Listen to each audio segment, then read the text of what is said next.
आइए बच्चों, आज हम लोग कबीर की रचना साखी साखी का वर्णन करते हैं। साखी के बारे में हम पढ़ते हैं। सबसे पहले हम देख लेते हैं साखी का अर्थ क्या होता है। तो साखी का अर्थ साक्षी का बिगड़ा हुआ ये रूप है साखी, जिसका अर्थ होता है साक्ष, गवाह। तो यह साक्षी का बिगड़ा हुआ रूप है साखी। अब आप देखते हैं कि कबीर दास की जो रचना साखी है वह दोहा छंद में लिखी गई है। किस छंद में लिखी गई है? दोहा छंद में लिखी गई है। सबसे पहले इनका दोहा हम देखते हैं। बलिहारी गुरु आपने देव हाड़ी कै बार, जिन मानिस तय देवता करत न लागी बार। बलिहारी आभारी, मैं अपने उस गुरु का बहुत ही आभारी हूँ। मैं अपने उस गुरु का बहुत ही आभारी हूँ। देवहाड़ी का, इतना नहीं, मैं उस अपने गुरु को अपना यह शरीर एक बार नहीं बार बार अर्पित कर देना चाहता हूँ, न्यौछावर कर देना चाहता हूँ। बलिहारी गुरु आपने देव, मैं उस गुरु का अपने बहुत ही बलिहारी अर्थात आभारी हूँ। मैं उस गुरु को अपना यह शरीर बार बार न्यौछावर कर देना चाहता हूँ। किस गुरु को? जिन मानिस तय देवता, जिस गुरु ने मुझे मनुष्य से देवता बनाने में करत न लागी बार, अर्थात इस बार का अर्थ होता है देर। करत न लागी उन्हें बनाने में नहीं लगाया। क्या? बार, देर। क्या बनाने में? देवता बनाने में। कबीर दास जी कहते मैं उस गुरु का बहुत ही आभारी हूँ और अपने इस हाड़ी अर्थात शरीर को देव माने दूं, कई बार अर्पित कर देना चाहता हूँ, बार बार उस पर अर्पित कर देना चाहता हूँ। किस गुरु पर? उस गुरु पर जिसने मुझे मनुष्य से देवता बनाने में अधिक समय नहीं लगा, अर्थात बहुत जल्द ही अपने ज्ञान के द्वारा मुझे मनुष्य से देवता अर्थात एक साधारण व्यक्ति से एक अच्छा इंसान अपने ज्ञान के द्वारा जिस गुरु ने मुझे बना दिया, उस गुरु का मैं बहुत ही आभारी हूँ। उस गुरु को मैं अपना यह शरीर, अपना सब कुछ बार बार न्यौछावर कर देना चाहता हूँ। ये पहला दोहा रहा आपका कबीर का। अब आता है काव्य से पहले आप संदर्भ लिखेंगे। प्रस्तुत पद्यांश हमारी पाठ्य पुस्तक हिंदी के कबीर द्वारा रचित साखी शीर्षक से अवतरित है। ये आपका हो जाएगा। इसमें गुरु के महत्व को, जीवन में गुरु का क्या महत्व होता है उसके बारे में वर्णन किया गया है। उसके बाद आप व्याख्या जो बताया गया आप लिख देंगे। उसके बाद काव्य सौंदर्य लिखेंगे। तो काव्य सौंदर्य में सबसे पहले आप लिखेंगे रस। तो पूरे साखी में कबीर के एक ही रस है अधिकतर, वह कौन सा है? शांत रस है। रस में आप क्या लिखेंगे? शांत रस। कौन सा रस रहेगा? शांत रस रहेगा कबीर के इसमें। दूसरी बात आती है छंद कौन सा होगा? तो सारी साखी जो इसकी है कबीरदास जी की, उसमें दोहा छंद है। कौन सा छंद है? दोहा छंद है। अभी दोहा छंद होता क्या है देखते हैं हम। दोहा अर्ध सम्मात्रिक छंद होता है। क्या होता है दोहा? दोहा अर्ध सम्मात्रिक छंद होता है। इसमें 4 चरण होते हैं। कितने चरण होते हैं? 4 चरण होते हैं। किसमें? दोहा में। दोहा क्या है?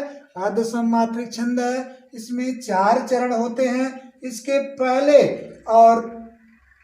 और तीसरे चरण में 13 मात्राएं तथा दूसरे और चौथे चरण में 11 मात्राएं होती हैं।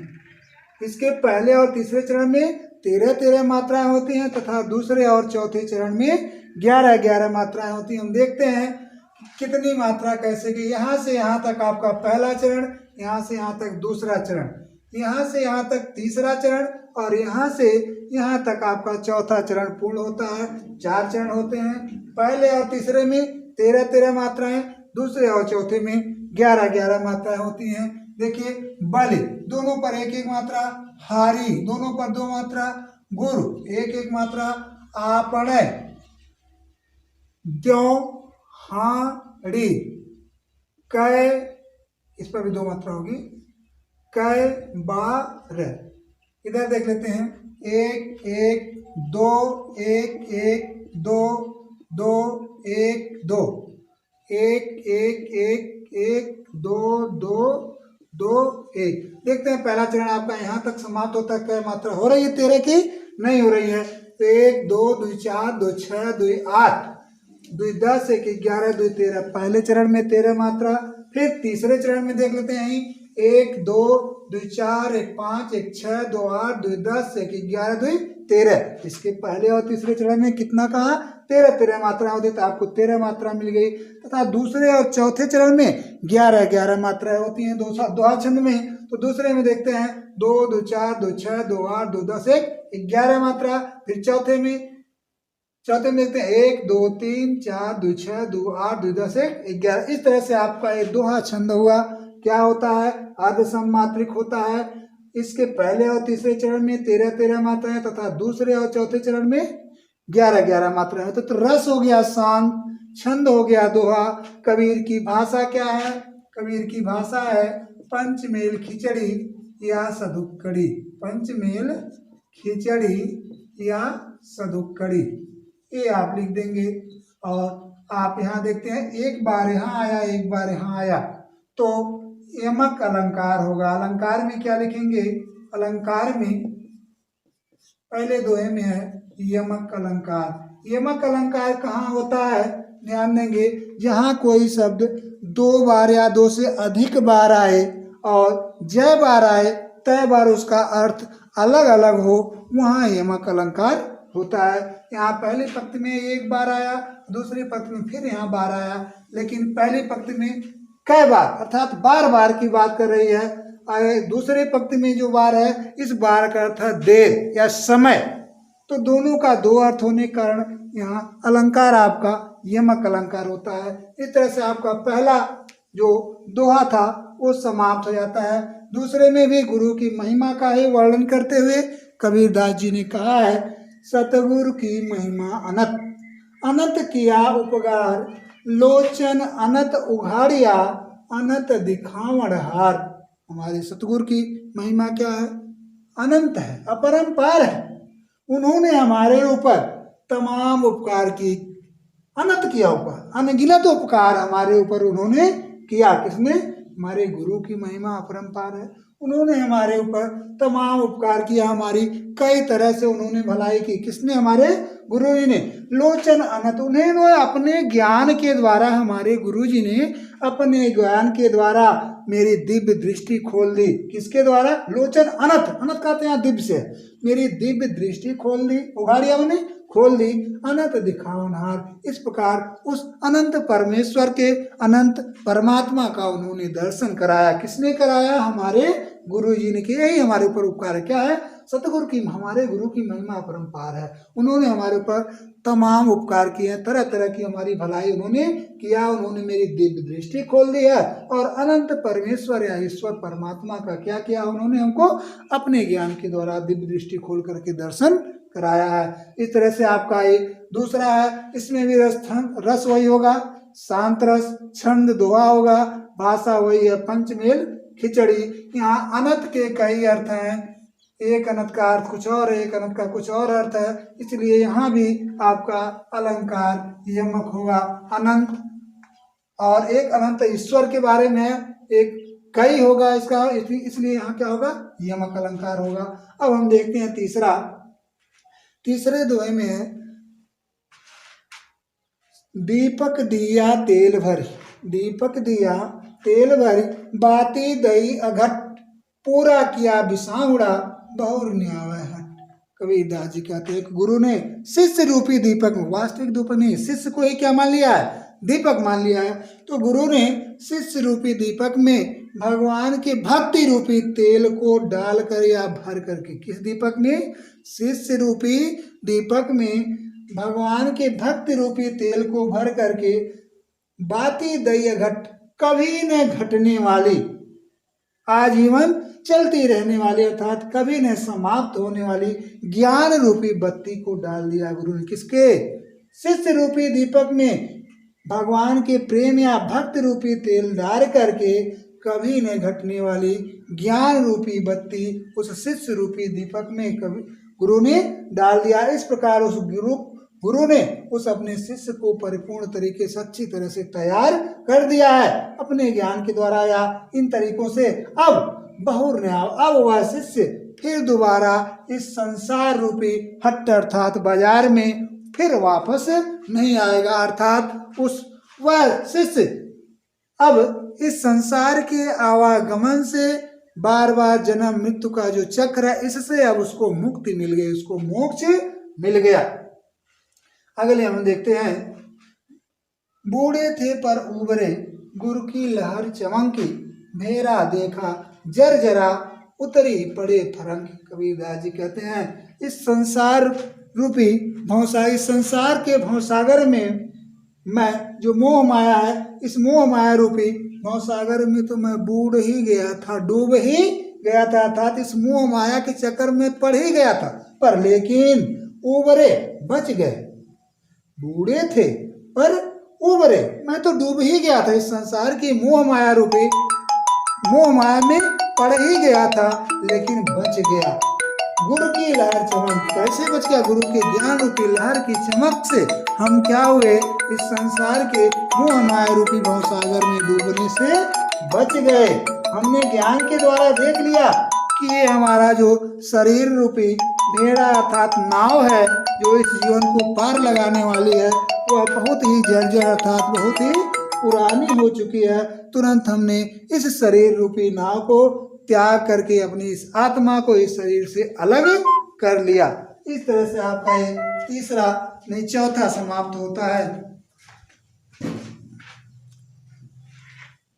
तो चौथे में था आपका, देख लिए कि बूढ़े थे पर उबरे, गुरु की लहर चमक, भेड़ा ने शरीर रूपी भेड़ा देखा जरा उतरी पड़े फरंग।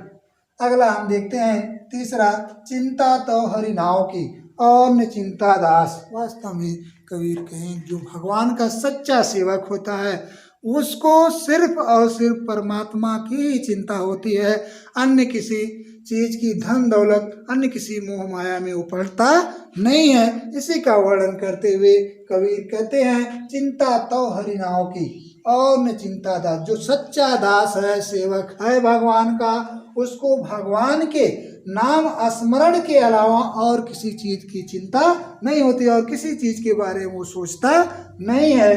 क्यों नहीं सोचता है? क्योंकि उसे अच्छी तरह से पता है कि जो कोई चितवै राम बिन सोई काल की पास। अगर हम परमात्मा के अलावा अन्य किसी चीज का इस संसार में चिंतन करते हैं, अन्य किसी चीज के बारे में मोह माया करते हैं, तो वह मुझे मृत्यु के बंधन तक या वह मुझे मोह माया में फंसाती ही चली जाएगी, उससे मुझे मुक्ति नहीं मिल सकती है, क्योंकि वह काल के बंधन में मुझे लेकर के फांसती ही चली जाती, उससे हमें कभी छुटकारा नहीं मिल सकता है। इसलिए सच्चा जो भक्त है वो जानता है कि भगवान के नाम के अलावा जिस किसी भी चीज की अगर हम चिंता करते हैं तो वह क्या है, मुझे काल के बंधन तक ले जाती है, उससे मुझे कभी छुटकारा नहीं मिल पाता। इसलिए वह केवल भगवान का स्मरण ही हमेशा करता है। इस तरह से आपका ये पांचवा दोहा समाप्त होता है। अगले में हम देखते हैं छठे दोहे में क्या है। चलिए हम देखते हैं छठे में क्या है। तू करता तू भया, मुझ में रही न हूँ, बारी फेरी बल गई, जित देखो तित तू। हे ईश्वर, कबीरदास जी कहते हैं कि हे परमात्मा, हे ईश्वर, आपका नाम रटते रटते, आपके नाम का जाप करते करते अब मैं भी आपके जैसा हो गया हूँ। क्यों आपके जैसा हो गया हूँ? क्योंकि अब आपका नाम स्मरण करने से मैं इसलिए आपके जैसा हो गया हूँ। क्यों? क्योंकि अब मुझ में रही न हूँ का अर्थ यहाँ घमंड या अहंकार से है। अब आपका नाम रटने के कारण हमारे अंदर जो अहंकार की भावना थी, जो घमंड था, वह घमंड हमारा मुझ में नहीं रह गया। मुझसे घमंड क्या हो गया? दूर हो गया है। अब बारी फेरी बढ़ गई। अब हमारा जो इस संसार में आने जाने का बार बार का जो चक्कर है, वह हमारा चक्कर क्या हो गया? समाप्त हो गया। और जित देखो तित तू। अब मैं इस संसार में जिधर भी दृष्टि डालता हूँ, जिधर नजर हमारी जाती है, हे परमात्मा, आपके ही दर्शन मुझे हर जगह होते हैं। तो इस तरह से जब अहम की भावना समाप्त हो जाती है व्यक्ति की, तो उसको परमात्मा के दर्शन कण कण में होते हैं। कहा भी गया है, ईशावास्यम इदम सर्वम यत किंच जगत्याम जगत। इस जगती की, इस संसार की धरती पर जो कुछ भी है उन सब ईश्वर से व्याप्त है, उन सब में ईश्वर का वास है। उसी को यहाँ भी कहा कि जब घमंड व्यक्ति के अंदर समाप्त हो गया तो उसको जिधर भी वह देखता है उधर उसको कण कण में भगवान ही, परमात्मा ही नजर आते हैं, और ऐसे व्यक्ति को ही इस संसार के आवागमन से छुटकारा मिलता है, संसार से मुक्ति मिलती है। अगला हम देखते हैं, कबीर सूता क्या करे काहिन देखे जाए। कबीरदास जी कहते हैं, ऐ जीव तू मोह माया रूपी निद्रा में क्यों सोया हुआ है? क्यों मोह माया को त्याग कर ज्ञान रूपी प्रकाश को क्यों नहीं प्राप्त करता था? तू क्यों नहीं ज्ञान को प्राप्त करता? क्यों तुम जाग नहीं जाता? मोह माया रूपी निद्रा में क्यों पड़ा हुआ है? जाके संत बिछड़िया ताही के संगलाग। जिस परमात्मा से यह तुम्हारी आत्मा अलग होकर के तुम्हारा अस्तित्व जो आया है, अस्तित्व में तुम आए हो, उसी परमात्मा से तुम फिर अपनी इस आत्मा को क्या करो, लगा दो। जिस परमात्मा से अलग होकर के तुम बने हो, फिर इस आत्मा को उसी परमात्मा में लीन कर दो। अगले में हम देखते हैं, केशव कही कही को किए ना सोइए असरार। कबीरदास जी कहते हैं कि ईश्वर का नाम ले ले करके, परमात्मा का नाम ले ले करके हमेशा बोलते रहिए, उनका स्मरण करते रहिए, उनकी भजन कीर्तन करते रहिए। इस भजन कीर्तन करने में कभी भी आलस्य मत कीजिए। रात दिवस के कुकड़ा, अगर तू ऐसा करता है, हमेशा उनकी भजन करता रहता है, उसमें आलस्य नहीं करता है, तो रात दिवस अर्थात 24 घंटे या जब भी आपको समय मिले, हर समय राम का नाम लेने से, परमात्मा का स्मरण करने से कभी तो कभी वो परमात्मा आपकी पुकार जरूर सुनेंगे, जरूर सुनेंगे। इसलिए ऐ संत, तुम उस राम का नाम लेने में आलस्य मत कर, हमेशा उनका नाम रटते रहो, कभी तुम्हारी पुकार वो सुनेंगे, तुम्हारे दुख को दूर करेंगे। अगला है, लंबा मार्ग दूर घर विकट पंथ बहुमार। कहो संतो क्यों पाइए दुर्लभ हरि दीदार। हरि दीदार, दीदार का अर्थ होता दर्शन। हरि माने भगवान, दुर्लभ माने कठिन। कहते लंबा मार्ग दूर घर, परमात्मा का जो घर है वो बहुत दूर है, उस घर तक पहुंचने का जो रास्ता वह बहुत लंबा। अर्थात परमात्मा की भक्ति प्राप्त करने में या परमात्मा को प्राप्त करने में हमको बहुत ज्यादा तपस्या करनी पड़ती है। जन्मों जन्म लग जाते हैं तपस्या करने में, तब हम जाकर के उस परमात्मा तक पहुंच पाते हैं। इतना नहीं, उस रास्ते में अर्थात उस तपस्या करने में बहुत से लुटेरे अर्थात मोह माया धन दौलत आकर्षण रूपी क्या है, मार अर्थात लुटेरे हैं, चोर हैं, और साथ ही साथ वो रास्ता भी बहुत कठिन है। जो भक्ति का रास्ता है, परमात्मा की प्राप्ति के घर तक पहुंचने का जो रास्ता है वो बहुत कठिन है। बहुत से उसमें आकर्षण रूपी मोह माया रूपी क्या है, लुटेरे हैं। अर्थात हम भक्ति करके परमात्मा तक पहुंचना तो चाहते हैं, लेकिन मोह माया के आकर्षण में फंसकर हम उस भक्ति से भटक जाते हैं, उस रास्ते पर चलने से अलग हो जाते हैं। इसलिए उसी को कहा गया है बहुमार, बहुत से लुटेरे मोह माया रूपी लुटेरे हैं।